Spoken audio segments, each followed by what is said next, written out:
Hey folks, this is Chris with Oregon Figs. It's time for another tasting today. It's September 25th, 2024. And what we're looking at here is a fig called Figoin.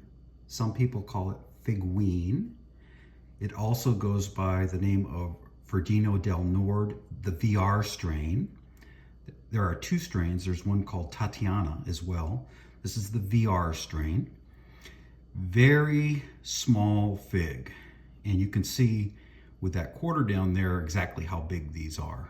Some of them I would say are under 10 grams. One of the problems we have here in our climate, because it's so dry, is that our figs dry and concentrate, which isn't necessarily a problem, but when you get smaller figs, they become tiny. So as I've been growing more and more, several years, I've found that I'm not as interested in the really small figs. But if they're delicious, I'll report in on it. Let's see, I'll start with what looks like the biggest one. You can see this one here has a stem that's falling off. It's a pretty fig. Let's give it a try.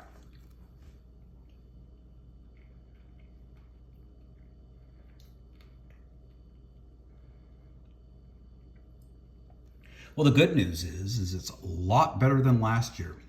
Last year, it was not very good. This year, it's much better. It is definitely not something I would consider top tier for me in my orchard. And it's actually not in my orchard. It's actually in a 15-gallon pot grown on my deck in a favorable microclimate. Does not appear to be an early variety as it's ripening right now alongside Cavalieri and Borges Haute Grise. So it appears to be more of a mid-season, potentially mid-season / late fig, which is a disadvantage for us in our short season climate. We're in a cooler climate. We need figs to ripen sooner rather than later because our growing season is so short. Here's another little raisin.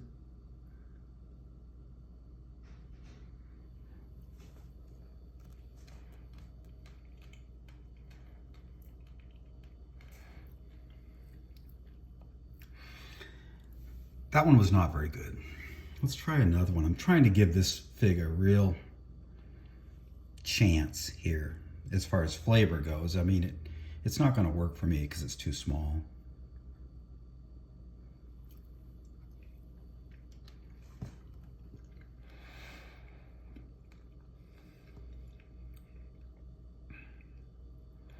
So this fig was grown in a 15-gallon pot in a favorable microclimate without the fig wasp. I'm in zone 8B, very, very dry.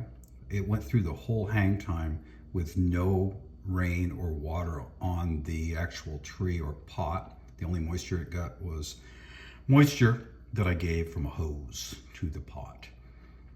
And I gotta be truthful here.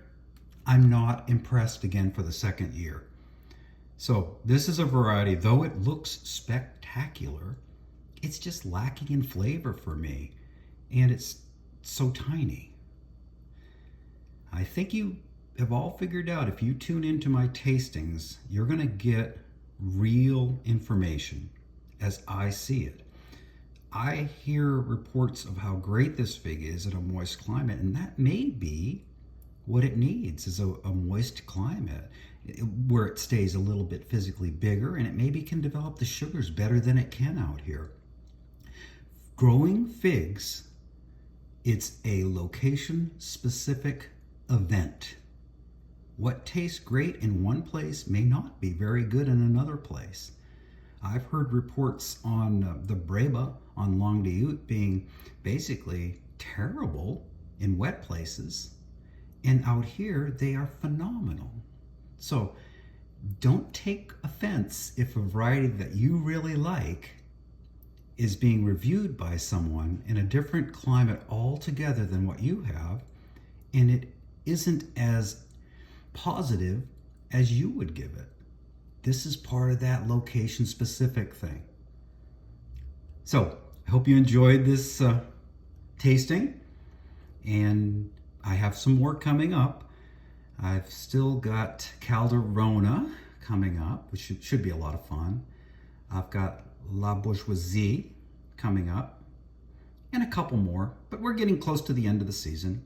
My tasting videos will be dialing back shortly.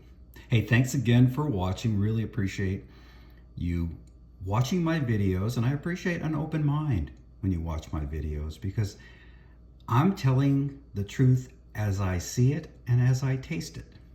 Okay, take care. We'll see you on the next one.